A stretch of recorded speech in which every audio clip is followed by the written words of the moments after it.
8 अगस्त 2024 कोलकाता के आरजिकल medical college में second year post graduate training doctor Asha अपनी ड्यूटी पर थी। डेली रूटीन की तरह रात को 11 बजे आशा ने अपने पेरेंट्स को कॉल किया, उनसे हंसी खुशी बात की और फिर कॉल कट करके वापस अपनी ड्यूटी पर लग गई। लेकिन 9 अगस्त की सुबह 11 बजे आशा के पेरेंट्स को हॉस्पिटल से कॉल आता है और उन्हें बताया जाता है कि आशा ने सुसाइड कर लिया है। ये सुन के उसके पेरेंट्स बहुत बुरी तरह से घबरा जाते हैं और तुरंत हॉस्पिटल के लिए दौड़ते हैं और वहाँ पहुँच के जैसे ही वो अपनी बेटी को देखते हैं उनके होश उड़ जाते हैं। उनकी बेटी की लाश खून में लथपथ थी और उसके पैर 90 डिग्री एंगल पर खुले हुए थे। लेकिन सवाल ये है कि जब रात तक सब कुछ नॉर्मल था तो फिर इन 12 घंटों में ऐसा क्या हुआ जो आशा ने अपनी जान ले ली? क्या ये सिर्फ एक सुसाइड था या फिर इसके पीछे कोई और राज भी था? कोलकाता में बसे आरजीकर मेडिकल कॉलेज में कई बार डॉक्टर्स को बिना ब्रेक के लगातार 36 घंटों तक ड्यूटी करनी पड़ती है। तो ऐसे ही 8 अगस्त की रात डॉक्टर आशा ने अपनी ड्यूटी के बीच में रात को 11 बजे अपने पेरेंट्स से बात करने के बाद कॉल कट किया। कॉल करने के बाद फिर वापस वो अपने पेशेंट्स का इलाज करने चली गई। करीब 2 बजे उसने बाकी डॉक्टर्स के साथ डिनर किया और उसके बाद रेस्ट करने के लिए 3 बजे उस सेमिनार हॉल में चली गई, क्योंकि वो 36 घंटे से लगातार काम करके थक चुकी थी। सब कुछ नॉर्मल था, जैसे हॉस्पिटल डेली चलता था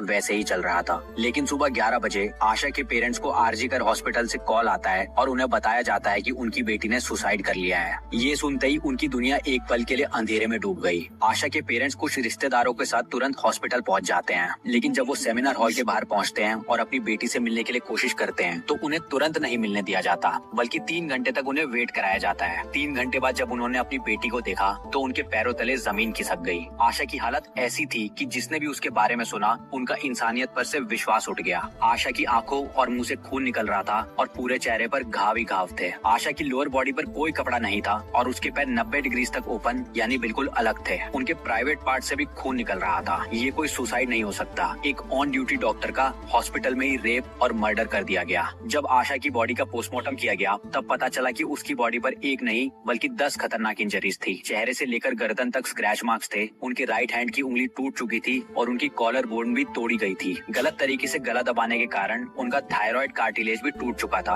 हॉस्पिटल के स्टाफ ने इस घटना को सुसाइड बताते हुए एफआईआर तक भी दर्ज नहीं कराई। इसके बाद आशा के पिता ने रात 12 बजे जाकर एफआईआर दर्ज कराई, लेकिन जब आरजीकर कॉलेज के कुछ इंटर्न और डॉक्टर्स को पता चला कि आशा के मर्डर को हॉस्पिटल का स्टाफ सुसाइड बता रहा है तो सभी लोग मिलकर प्रोटेस्ट करने लगे। जैसे जैसे ये खबर आसपास के हॉस्पिटल तक फैलती गई, वहाँ के डॉक्टर्स, नर्स और इंटर्न्स ने भी प्रोटेस्ट शुरू कर दिया। अब ये केस सिर्फ एक आम घटना नहीं थी, बल्कि पूरे भारत में फैलने लगी थी। शुरुआत में पुलिस इस केस को सीरियस नहीं ले रही थी, लेकिन जब उन्हें लगा कि मामला उनके हाथ से निकल सकता है और मीडिया तक पहुंच सकता है तो उन्होंने तुरंत सीसीटीवी फुटेज चेक की। इस फुटेज के आधार पर संजय रॉय नाम के एक व्यक्ति को 10 अगस्त की सुबह गिरफ्तार किया गया। संजय रॉय एक सिविक वॉलेंटियर था, पर साथ ही साथ एक बदनाम इंसान था। आरजीकर हॉस्पिटल में उसका आना जाना लगा रहता था, क्योंकि वो वहाँ पेशेंट्स को ले जाता था और उनके नंबर लगवाने के पैसे कमाता था। जिस रात आशा के साथ घटना हुई उस रात संजय रॉय भी हॉस्पिटल में ही था और सेमिनार के पास लगे सीसीटीवी फुटेज में दिखाई दिया। शुरुआत में उसने अपने जुर्म को नहीं माना, लेकिन बाद में सब कुछ कबूल कर लिया।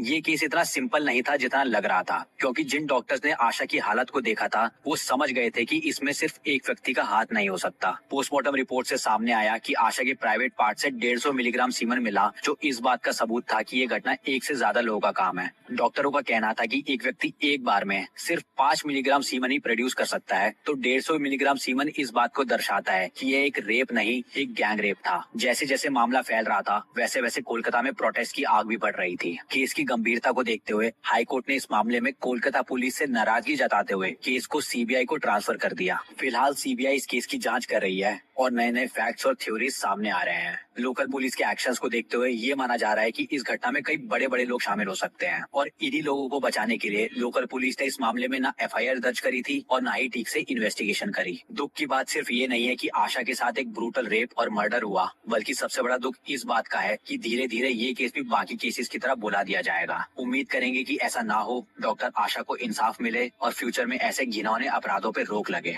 सो